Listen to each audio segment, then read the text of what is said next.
Can you dig it, sucker? You're listening to the Hall of Fame. Here's Booker T and Brad Gilmore. And I don't know if you have much of a comment on it because I didn't see it at the time we did our last show, but I've seen it since then.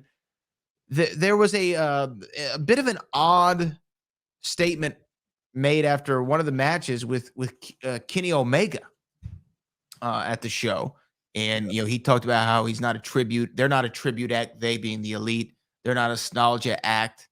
Yeah, They're that was after the show went off the air. Yeah.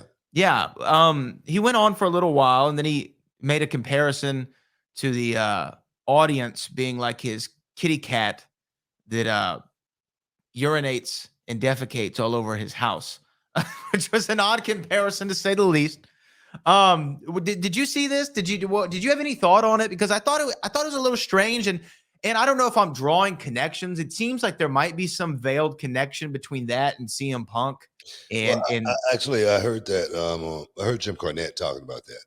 I didn't actually hear the comment. I heard I was listening to Jim Cornette, and they played a clip on it, and I heard what Kenny Omega said. And I mean, yeah, it sounded like he was directing it at Punk. I mean, I think Jim Cornette actually said that on his show, that it sounded like that it was addressed to CM Punk and maybe FDR.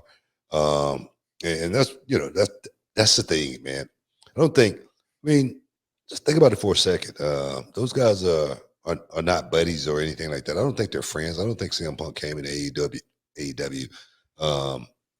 friends with guys like Kenny Omega, the Young Bucks, just because CM Punk is kind of like an alpha, he's a guy that's going to want to be, the top guy. And Young Buck's going to want to be the top guy. Kenny Omega's going to want to be the top guy. So I think, it could be some friction right there with a guy like a Kenny Omega from what it sounded like. It sounded like Kenny Omega was saying, "Hey, this is who we are, and this is why we're doing this. What are you doing it for?" That's what it sounded like to me. I could be wrong.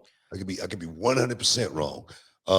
But it seemed like things are getting real in AEW as far as guys having real shoot animosities towards each other.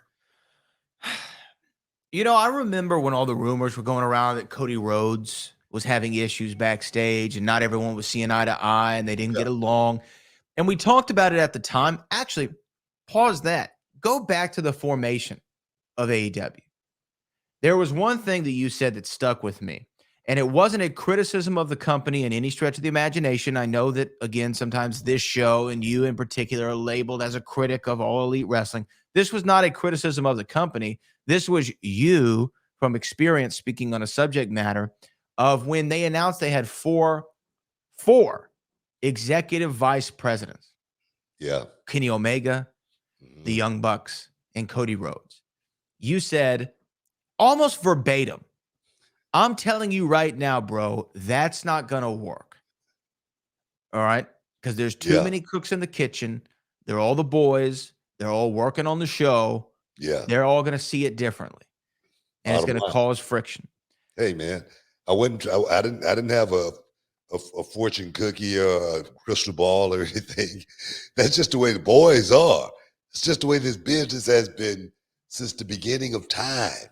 I've heard about, promoters and bookers, and none of these guys, they never got along. It was, the Bill Watts era.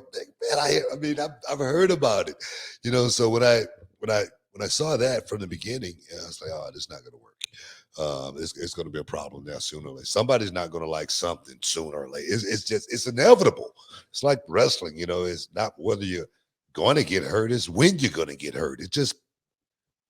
The probabilities are too high for something like that to happen. So when I see a company like that, and I see guys like a Kenny Omega, who's, this is a guy that's in his own right. He's done very well for himself. But just say, for instance, I'm listening to Jim Cornette, and Jim Cornette making a comparison to CM Punk star power compared to everybody else's star power in AEW. Now, and the thing is, I agree 100% because, you know, from a circus perspective, CM Punk have worked at Cirque du Soleil. He's been in WWE. He's worked at the top level of that company, and it really doesn't get any bigger than that. And as far as the star power go, CM Punk was at the top of the card. He had a big bust. It tells you, you know, what they thought of him, you know, and CM Punk, I'm sure he's going to think, hell, I'm a bigger star than all these guys. I mean, that's just obvious. One would think that way. But remember what we was talking about just a couple of days ago, as far as that what a problem can come in at, because people are going to be looking at you for leadership, even though you're not one of these executives, you're the top star in the company. Yeah. And whether you want that position of leadership or responsibility or not, it's thrust upon you. Like, you don't have a choice in the matter. Well, it's thrust upon you because you're the oldest guy, and you're the most experienced guy, and you're the biggest star. Can you dig it, sucker? You're listening to the Hall of Fame. Here's Booker T and Brad Gilmore. What's up, this Booker T, two-time Hall of Famer. I know you're checking out the shine, checking out the gloss. I want to thank you guys for checking out Row on YouTube. Hey, don't forget to click and subscribe to check out all the latest content right here each and every week. Now, can you dig that, sucker?